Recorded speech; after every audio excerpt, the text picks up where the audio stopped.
To enjoy this episode of Forensic Tales ad-free, check us out on Patreon. Patreon.com/Forensic Tales. Forensic Tales discusses topics that some listeners may find disturbing. The contents of this episode may not be suitable for everyone. Listener discretion is advised.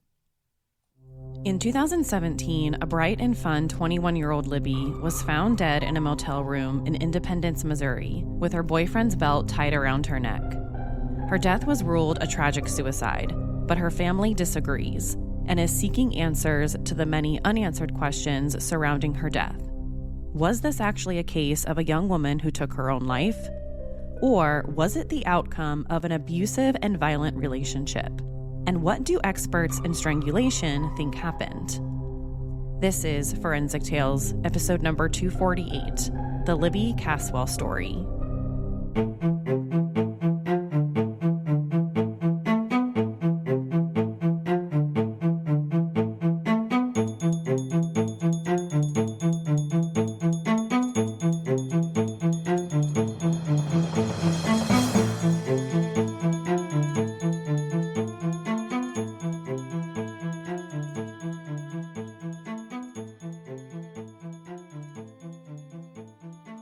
There's not a picture I have where she's not smiling big and laughing.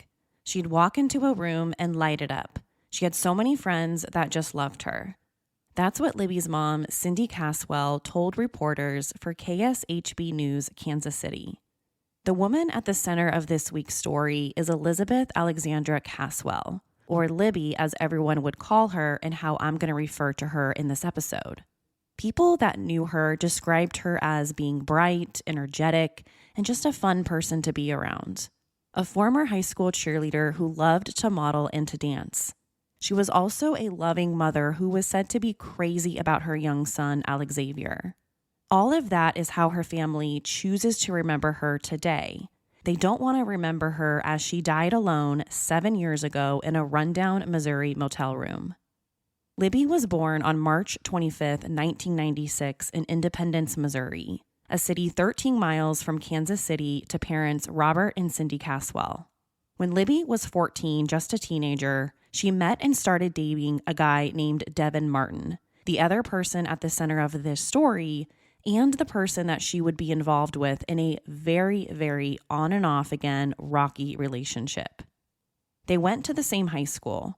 Devin was the football player and Libby was the cheerleader. So at least on the outside, it seems like a pretty good match, right? The football player and the cheerleader.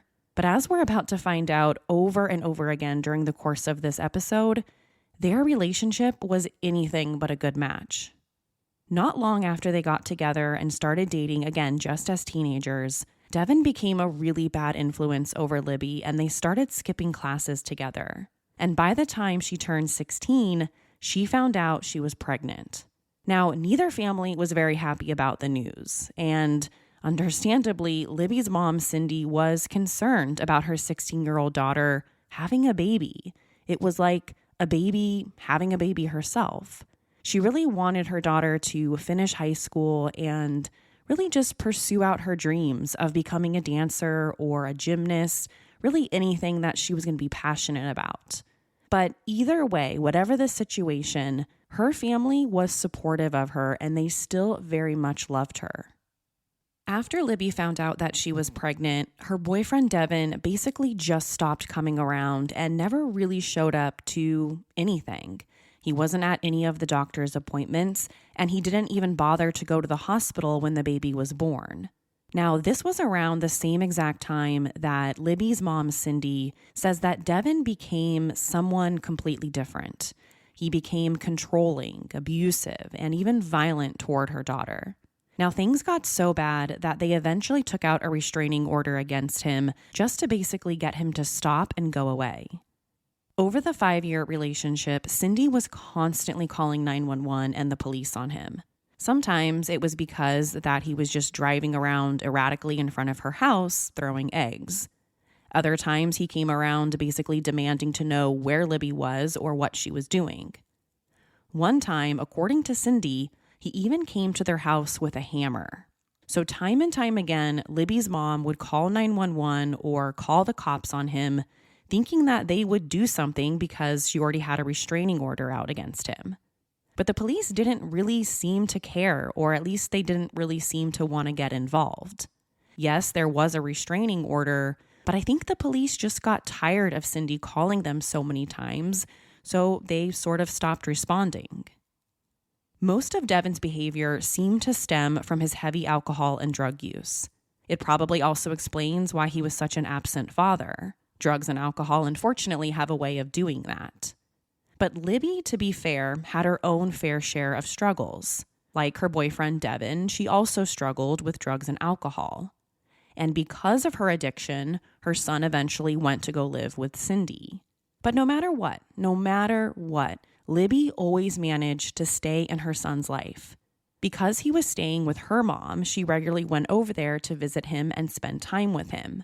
She was also always there for him no matter what personal struggles that she had going on, the drugs, the alcohol, whatever else.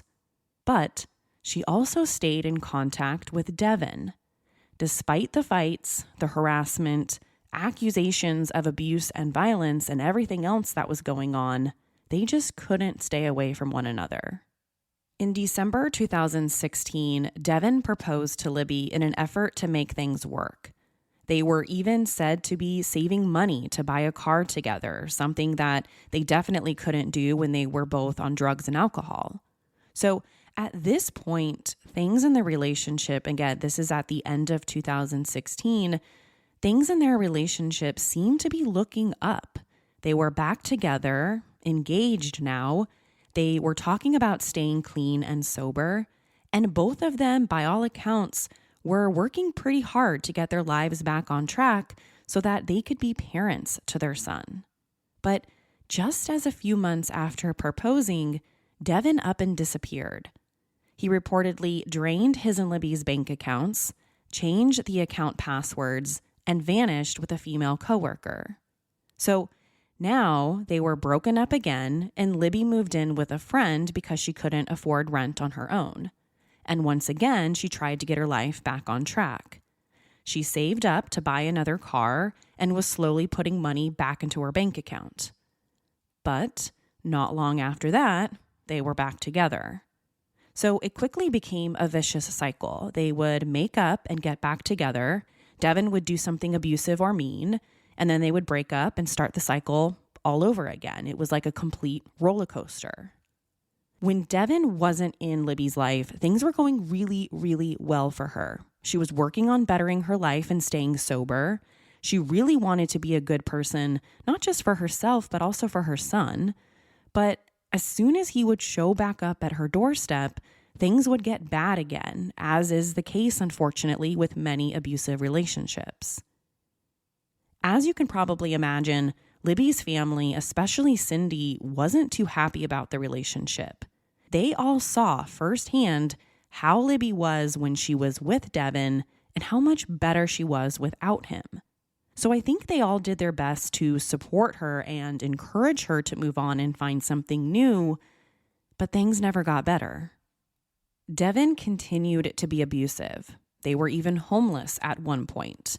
He would steal things from people and often blame it on her. And then whenever she got a new cell phone and he saw that she was talking to people, he would usually steal it and break it. And let's not forget here, there is a child at the center of all of this craziness. So out of a desperate act of love, Cindy had to call Child Protective Services just to get temporary custody of the boy because she was so worried for his safety during all of this, which seemed to light a fire under Libby, who desperately wanted to be clean and wanted to be a good mother. But no matter how hard she tried to better herself, her relationship with Devin always got in the way. And he somehow managed to work his way back into her life, and they got back together, thinking that they could all be one big happy family. By November 2017, Libby was granted access to visit her son. But part of this agreement, and this was a big part of it, was she needed to submit to regular drug and alcohol testing, which it's important to mention here because of the timeline of this story. All of these tests came back clean. She was also working with social workers, taking parenting classes 4 times a week, and doing really everything she needed to be doing at the time. But the same couldn't be said for Devin. As far as what Libby's family said, he continued to abuse alcohol and drugs while she was staying sober during this time.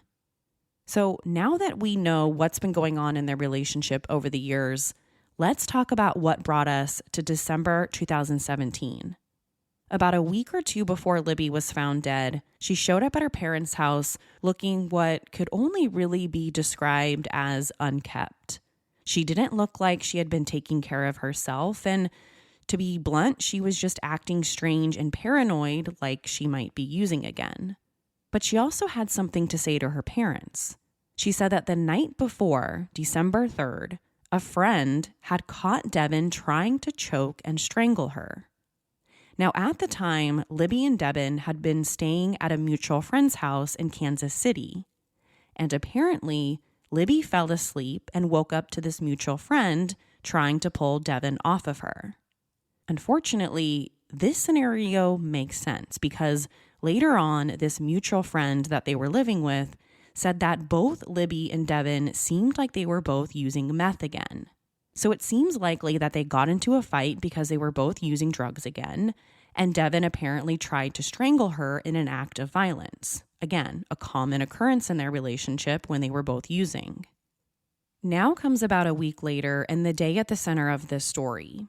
Around 8:00 p.m. on the night of December 11th, 2017, a 911 call was made from the Sports Stadium Motel off U.S. Highway 40 in Independence, Missouri, a place that can really only be described as cheap, seedy, and run down. The 911 call was from Devin, telling the police that he had just woken up and found his, quote, wife, Libby, had hung herself in apparent suicide inside the motel's bathroom. When the cops showed up at the motel, they were directed to room 319. But instead of walking right in, they had to break down the door because it was locked from the inside. And when they finally did get inside the room, they were confronted with a complete mess. The lights were completely off except for the light from the television. Alcohol bottles were basically lying everywhere, clothes thrown on the ground, and Libby's purse lying tipped over on the floor with a broken cigarette and chapstick sitting on the ground next to it. It was like a tornado had gone through this very tiny motel room. Off to the left of the main door was the bathroom door, which was also closed and the lights were off. And that's where they found Libby. She was lying on her left side on the floor between the toilet and the bathtub, with her feet propped up against the wall next to the door. Her feet were stacked on top of one another, and they looked like they had been placed there so that the door could open and close. But obviously, Libby couldn't have done that herself because she would have already been dead, right? That meant someone, probably Devin, moved her body from where it originally was. So right off the bat here, we know from these facts, we're looking at a contaminated crime scene. Then, around Libby's neck was her boyfriend Devin's canvas camouflage belt, fastened together through 2 of the metal holes. It was immediately apparent that she had been dead for quite some time because rigor mortis had already set in and she also showed signs of lividity. So she had probably been dead for at least a couple of hours before the cops showed up. When it came to the bathroom door and belt that Libby supposedly hung herself from, the top part of the door only had a little bit of damage. But here's the weird part. The damage to the door was only about 4 inches wide, and the belt was only about 2 inches wide, so that's a little strange. Also strange is that the belt itself didn't have any damage. You would probably assume that if Libby had hung herself with it, then there would probably be some type of damage to the belt.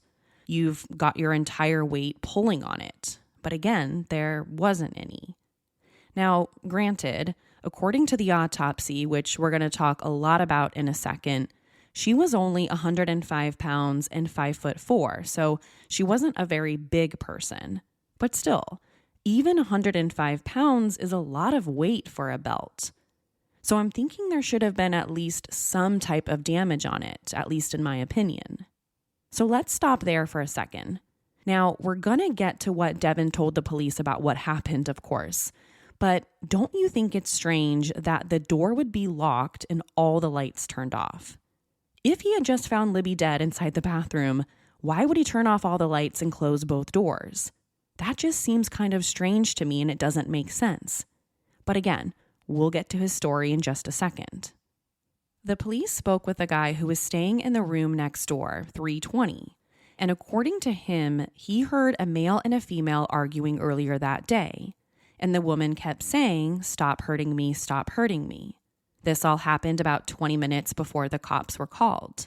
This witness also said that after the woman kept saying, "Stop hurting me, stop hurting me," the room went completely silent and he didn't hear anything after that. So presumably this witness, again, in the room next door, was talking about Libby and Devin. But that didn't seem to be a very big deal to the police. We know they had a very hostile relationship, so this could have just been another one of their fights. Plus, later on, the police would say that this witness was, quote, impaired at the time that they interviewed him, and therefore his testimony couldn't be trusted. About 3 hours after Libby's body was discovered, the Independence police sat down and questioned Devin. I think we're all dying to know what he said. Well, here it is. He told the police that he and Libby checked into the motel around 6:30 a.m. He also said a friend of theirs was with them, a guy named Nicholas Gomez. But there's already a problem with his statement. According to the motel's records, they didn't check in until closer to 7:10. Now, maybe that was just an innocent mistake. It's only like a 40-minute time difference, but maybe it was something else. Devin said that after they got inside the motel room, he and Libby started arguing over his drug use, and his friend Nicholas Gomez eventually left. Now, I want to talk about the motel room here for a second.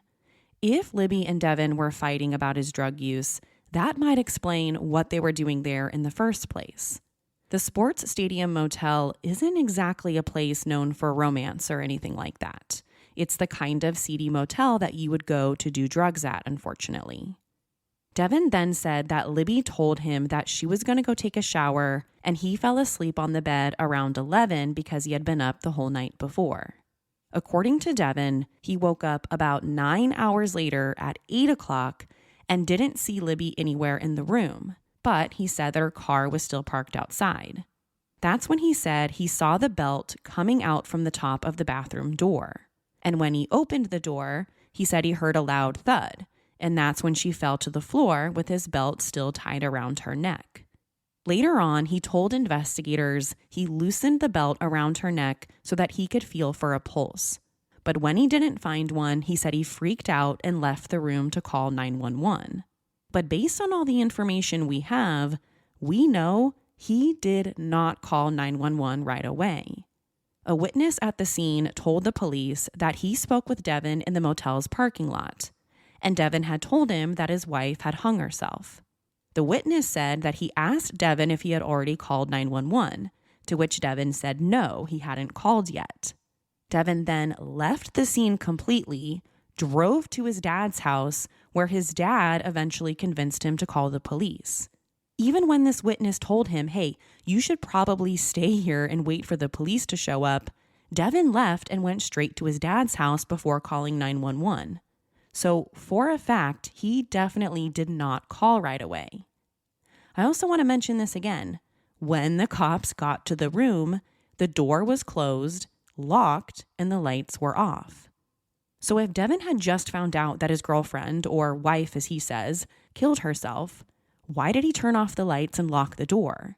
And why go to his dad's house before calling for help? It all sounds really, really strange, and it doesn't make it seem like he's telling the entire truth. Let's now go back to how Libby's body was found, or how the authorities found her. To get an idea of what this bathroom looked like, when you open the door, the first thing you're going to see is the toilet, which is right in front of the door. To the left of the sink and to the right is the shower. Now, Libby's body was found on the bathroom floor with her head between the toilet and the bathtub. Her head was facing the bathtub and her feet were facing toward the door, stacked on top of one another. Well, going off of what Devin told the police, this position doesn't make sense. If she was hanging from the bathroom door like he originally said, then why was her body pushed so far back into the bathroom? Well, we know Devin said that he touched Libby's body to feel for a pulse, but this sounds like he moved her to the back of the bathroom between the toilet and the bathtub, then turned off the lights to the bathroom and locked the front door. He only told the police he loosened the belt, but never said that he moved her. Now, we're talking about a very, very small motel bathroom here. It's very, very basic. So there aren't too many places that you can move. Based on the room's size, Libby's entire body was pretty much the length of the room. And the only other weird thing is the position of her feet. Her bottom foot was lying almost flat up against the wall with her top foot on top of it. So if she had just fallen from the bathroom door, then how did that happen? So again, strange, and also why?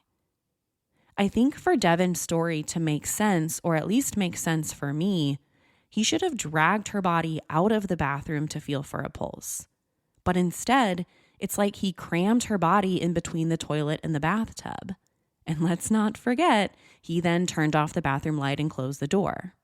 It's weird. When the police asked him if he thought Libby was suicidal, he said yes.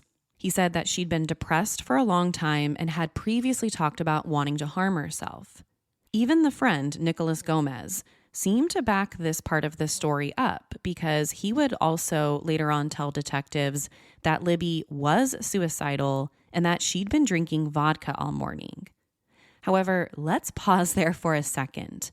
Her toxicology report suggested something completely different. She didn't have any alcohol in her system when she died. Now, to be clear and fair to both sides, her toxicology report wasn't 100% clean, and we'll get to that in a minute. But she didn't have any alcohol like Devin and his friend said. So, no, she wasn't drinking vodka all morning. Also, Libby was fully dressed. Her hair was dry, and there was dirt on the bottom of her feet and on her hands, suggesting that she probably never took a shower in the first place. At some point during the interview, Devin himself even started questioning how she could have pulled this off. He didn't think that she would have been able to, since her feet would probably have easily touched the ground. So that's when he offered up his own explanation as to what she could have done. According to Devin, she probably killed herself by jamming the belt in the door and, quote, choked herself out. He even said that this was something that she had done in the past. He said a few times after getting into a fight, she would tie a belt around her neck and choke herself until he stepped in and stopped her from doing it. Again, those were Devin's words to the police. But let's point out the obvious here. That doesn't make sense either. He had already told the police that he heard a loud thud when he opened the bathroom door, like Libby's body was falling to the ground. But now he's saying she choked herself out using the door. So which one is it? Those are two very different stories. And to be honest, neither one of them really seems to line up with what the scene looked like. When the police asked him why he didn't immediately call 911 after finding her, this was his answer. He said he had been using drugs and he had been drinking all morning and he was just afraid to face the cops. So he decided to go to his dad's house first before calling them. And I don't think he ever said why he locked the door or turned off the lights. So again, that's a mystery. So that's Devin's story. He claimed to be asleep the entire time, 9 hours to be exact. And during that time, Libby went into the bathroom and, quote, choked herself out with his belt. Even though at first he claimed he opened the bathroom door and heard a thud like she fell from the door. But anyway, he admitted to being high on meth at the time, but says that he was still somehow able to sleep for over 9 hours without hearing or seeing anything. And he also claimed that he would never do anything to harm her, saying that they were going to get married. Now, as strange as all of that sounds, the Independence Police Department seemed to eventually believe it themselves. At first, they considered Libby's case as a possible homicide. But by the end of their investigation, and based on the medical examiner's opinion, They closed her case and ruled it a suicide. And that was pretty much it. You've got 2 known self-admitted drug users. The room was a complete mess. So from the police's perspective, all of this seems to add up. Case closed, suicide. But for Libby's family, none of it made any sense. Yes, Libby had known issues with drug and alcohol. There's no question about it. But what about the evidence suggesting that Devin had strangled her just 1 week prior? And what about the witness staying in the room next door? Plus, according to Libby's mom, Cindy, her daughter wasn't suicidal and would have never left her son like that. So what exactly happened to Libby Caswell in room 319? Let's go back to the motel room for a second. We've already said that the room was completely trashed. But Libby's family wants to know, and so do I, how it got so messy if Devin claims that he was only awake for an hour or 2 that morning. Remember, he said he fell asleep on the bed and was out for 9 hours before he found her. Now, if that's the case, how did the room get so trashed in such a short amount of time? Who went through her purse and left everything lying on the floor? And if it was Libby who made all the mess and trashed the room, why didn't he wake up? We already know that she wasn't the one drinking the alcohol because she didn't have any alcohol in her system. So this makes her family wonder, was she actually murdered and this whole thing was staged to look like a suicide? Next up, the autopsy. According to Cindy, when she was finally allowed to go see her daughter's body at the funeral home, there were several red flags. Number 1, a few of her acrylic nails were either broken or missing. The right thumbnail was broken, and the nail was completely missing from the right 5th finger. That's a little strange if she killed herself. Something like that, broken acrylics, tell me that she might have been in a fight. And number 2, she had multiple bruises and scratches all down her arms and nose. Again, another strange detail. Sure, I guess that could have come before she hung herself, but I don't know. When it comes to the official autopsy report, the medical examiner listed her cause of death as asphyxia and her manner of death as undetermined, but somehow the police still closed it as a suicide. Now, the entire autopsy is 9 pages long, so I'm not going to read every detail from it, but here are some of the important parts. The first is about some of her injuries. Quote, belt ligature encircled around the decedent's neck with upward slanting ligature furrow. Numerous petechial hemorrhages on lower extremities. No evidence of deep tissue hemorrhage or fracture of neck structures. It goes on to talk more about the scene, saying, quote, according to the investigative report, the decedent is a 21-year-old white female with an unknown past medical history. She was reportedly staying with her significant other in the sports stadium motel prior to her death. On 12/11/2017, a male subject was seen leaving the motel room. He approached a bystander, advising that his girlfriend had hanged herself in the motel room from the shower curtain rod and that emergency medical services should be notified. The individual then reportedly left the scene. Emergency medical services and the Independence Police Department responded and discovered the subject unresponsive on the floor of the bathroom. Death was confirmed at the scene. The decedent was found lying on her right side on the bathroom floor between the toilet and the bathtub. A cloth belt was found around her neck and had been loosened prior to arrival. Drug paraphernalia and alcohol were found in the motel room. Per the family, the decedent did have a known drug addiction problem. However, no suicidal ideations were ever communicated. Per the police reports, a witness reported hearing an altercation in the room. End quote. Okay, let's stop there. 1, we know Devin tampered with the scene. He said he loosened the belt around her neck, and he also moved her body from its original position. So at the very, very least, the scene was tampered with and wasn't in the same exact condition when first responders arrived. And that's a problem because we can't tell exactly what happened to her if the scene changed. 2, this report says that Libby hung herself from the shower curtain rod, not the bathroom door like Devin apparently said earlier. He also said that she probably choked herself out using the bottom of the bathroom door. So again, which one is it? The top of the door, the shower curtain rod, or the bottom of the bathroom door? I think that's a pretty important detail that's missing here. And it's even more concerning to me that this is coming directly from the official autopsy report issued by the medical examiner, the same person who says that this is an undetermined death, yet still believes that this is a suicide. Okay, number 3. The medical examiner says, quote, "The decedent was found lying on her right side on the bathroom floor between the toilet and the bathtub." So I've seen the crime scene photos of Libby's body supposedly taken by the Independence Police Department. And she's definitely not lying on her right side. She's on her left side facing the shower. Again, this might be another small detail, but this is supposed to be the official autopsy report. These are supposed to be cold, hard facts, and that's just yet another discrepancy. So that makes me wonder a few things. Was she moved yet again onto her right side after the photos were taken?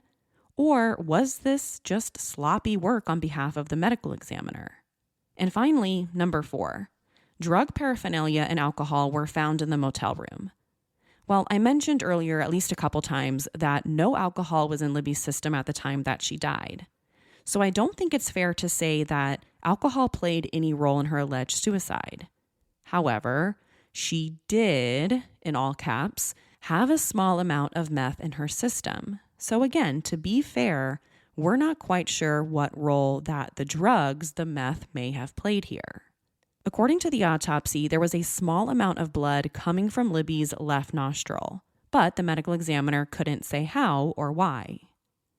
Next, one of the key parts of this case for me, the injuries to her neck. Simply put, in the police's opinion, the injuries support a suicide. And in the family's opinion, they don't. And here's why. In most hanging deaths, the neck injuries are in the shape of an inverted V, sometimes called oblique marks. Typically, you don't see injuries to the entire neck, it's just around the front. Well, in Libby's case, she had injuries pretty much to her entire neck, including on the sides. There was even heavy bruising underneath her left ear, somewhere the family doesn't believe could have happened in a hanging death. So Libby's mom, Cindy, contacted the Alliance for Hope International, which is a California-based organization that provides training on several issues, including sexual assault and domestic violence. She also personally reached out to Dr. Bill Smock, the medical director for Alliance of Hope's Training Institute on Strangulation Prevention, which trains police departments about strangulation crimes. On top of that, he's also a police surgeon for the Louisville Police Department and directs its clinical forensic medicine program. He also testified for the prosecution in the Derek Chauvin trial. He was basically the one to say that George Floyd died from positional asphyxiation, and it was all because of the police officers. So if anyone is an expert on strangulation and hangings, it's him. After going through everything, the crime scene photos, the police reports, the autopsy, everything, Dr. Bill Smock agreed with Cindy that Libby's death appeared to be a homicide staged as a suicide. And in his opinion, there are multiple reasons the Independence Police should reopen the case. He says, quote, "There is clear evidence that this was a murder. The scene was staged based upon the injuries I could see on Libby's body," end quote. In an interview for 41 Action News, he said there is enough forensic evidence from the motel room to validate his theory, but he wouldn't go into specifics about what that evidence is, just in case the investigation is eventually reopened. Just like Cindy, his biggest concern is the neck injuries. They just aren't consistent with hangings, but instead are more likely to have come from strangulation. In that same interview for 41 Action News, Dr. Smock explains that when someone dies hanging, you will see an inverted V pattern on the back of the neck with the space nearing the base of the skull. He said that the circle pattern around Libby's neck suggests to him that she was likely strangled. He also pointed to the bruises and scratches on her body, something that we talked about earlier. This all comes from an expert on this type of thing. This is what Dr. Smock does for a living and has for many years. So that's got to be some pretty powerful validation for Libby's family to hear coming from an expert like this. And it's not just Dr. Smock who believes this. Other people at the Alliance of Hope also looked through Libby's case file, and they completely agree. Libby Caswell could not have possibly gotten that belt around her neck and then reached up and leveraged herself up into the air to get the belt over the top of the door. Casey Ginn, president of the Alliance for Hope, said. Ginn also said, quote, "It's highly unlikely that she could have hanged herself in the way her boyfriend claimed and remained there until she died."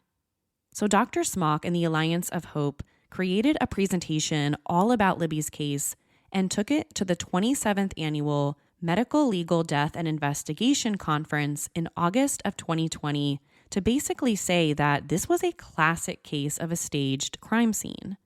He talked about the physics of belt hangings and how this case just wasn't physically possible. He also talked about belt hardware and pattern injuries. Again, nothing lined up. Then going back to the injuries, he argued that they should have been mainly in the front of her neck or in the front of her throat. But in this case, they were basically all around her neck. So for him, this suggests that there were multiple applications of the belt to the neck, like someone was strangling her and she was trying to get away. Now, is it possible that Libby just moved around herself as she either hung herself or choked herself with the door, and that's how she got the multiple injuries? Well, I guess that's probably one of the police's theories, but it's not what Dr. Smock or this organization thinks happened. And remember, this is an organization that specializes in this very thing. Now, here are another couple things that I haven't mentioned yet. In some of the crime scene photos, which again, I've seen a lot of them, there's a weird imprint on her upper back. Well, some people look at these photos and think that it looks like either a shoe or a boot print, like maybe someone had stepped on her or kicked her. There was also blood found on the outside of the bathroom door that no one knows how it got there. Like I mentioned earlier, the only blood on Libby's body was coming out of one of her nostrils. That's it. So how did the blood get on the outside of the bathroom door? Was she maybe dragged into the bathroom? That's probably what the family will say happened, or anyone who thinks that this is a suicide. But for the Independence Police Department, they basically just chalk this up to say, again, drug users. These people were high on meth, anything can happen, and there isn't always a logical or rational explanation for things. But as far as what I could find, the blood on the exterior of the bathroom door was never tested, so we don't even know who it belonged to. You can only see it in some of the crime scene photos. So that's it. That's the autopsy, the police's investigation, the family's own work on the case. Now, where does everything stand today? Well, the Independence Police Department consider Libby's case closed as a suicide, but her family remains determined, as ever, to spread the word about her story and get the police to reconsider. They even created the Justice for Libby Facebook page, which today has over 4,000 followers. As far as Devin Martin is concerned, he's been in and out of prison in Kansas. Most of the convictions are related to drug use. The police questioned him for a second time 1 year after Libby's death while he was in jail on unrelated charges. And once again, he denied any involvement. Only 2 people know for sure what happened inside room 319, Libby Caswell and Devin Martin, and one of them is dead. We also know that domestic violence was center stage in both of their lives. Libby grew up in a home where her father verbally abused her mother, and Devin grew up surrounded by domestic violence as well. His mother told journalists in the 8-part podcast she did on Libby's case for iHeartRadio called What Happened to Libby Caswell that both she and Devin's father struggled with drug addiction and abuse. I know that he experienced seeing some things that he probably shouldn't have seen, or I know that he shouldn't have seen, and probably heard some things that he should not have heard, she says. I guess that would be trauma. And of course, we can't overlook the violence and abuse that Devin put on Libby throughout their 5-year and very, very toxic relationship. But time and time again, we saw Libby trying to get clean and sober, only to have Devin bring her back down. According to the website domesticshelters.org, strangulation is one of the leading indicators for future domestic violence homicide. In a study published in the Journal of Emergency Medicine, it was shown that women who survive strangulation by their partners are 7 times more likely to be the victim of an attempted homicide and 7.5 times more likely to be the victim of a homicide. As it stands today, Libby's case remains closed by the Independence Police Department, and her official manner and cause of death are listed as undetermined asphyxia. This is what Jackson County prosecutors had to say about it. Quote, "The Jackson County Prosecutor's Office has worked very closely with the Independence Police Department and other law enforcement partners to review the death of Libby Caswell on December 11, 2017. Our sympathies go out to her family, who wish to know what happened to their loved one. The prosecutor's office reassigned another prosecutor to review the case a second time, but she determined that the evidence was insufficient to justify criminal charges for multiple reasons." End quote. So let me ask you, what do you think happened to Libby? Was this a case of a tragic suicide? A 21-year-old young mother who decided to end her life in that motel room bathroom? Or was this the outcome of a violent and abusive relationship? What do you make of the forensic evidence that suggests that this could be a homicide and the Independence Police got it all wrong? To share your thoughts on this week's story, be sure to follow the show on Instagram and Facebook. To find out what I think about the case, sign up to become a patron at patreon.com/forensictales. After each episode, I release a bonus episode sharing my personal thoughts. Don't forget to subscribe to Forensic Tales so you don't miss an episode. We release a new episode every Monday. If you love the show, consider leaving us a positive review. You can also help support the show through Patreon. Thank you so much for joining me this week. Please join me next week. Until then, remember, not all stories have happy endings. Forensic Tales is a Rockefeller audio production. The show is written and produced by me, Courtney Fretwell Areola. For a small monthly contribution, you can help create new compelling cases for the show, help fund research, and assist with production and editing costs. For supporting the show, you'll become one of the first to listen to new ad-free episodes and gain exclusive content. Thank you so much for this week's newest supporter on Patreon, Tarina B. To learn more, please visit patreon.com/forensictales. Forensic Tales is a podcast made possible by our Patreon producers, Tony A., Christine B., Sherry A., Michael D., Nicola, Jerry M., Brian W., Megan G., Ureli, Jerry, Ann F., Ken S., Carol A., Luis B., Marianne C., and Lynn H. If you'd like to become a producer of this show, head over to our Patreon page or send me an email at courtney@forensictales.com. For a complete list of sources used in this episode, please visit forensictales.com. Thank you for listening. I'll see you next week. Until then, remember, not all stories have happy endings.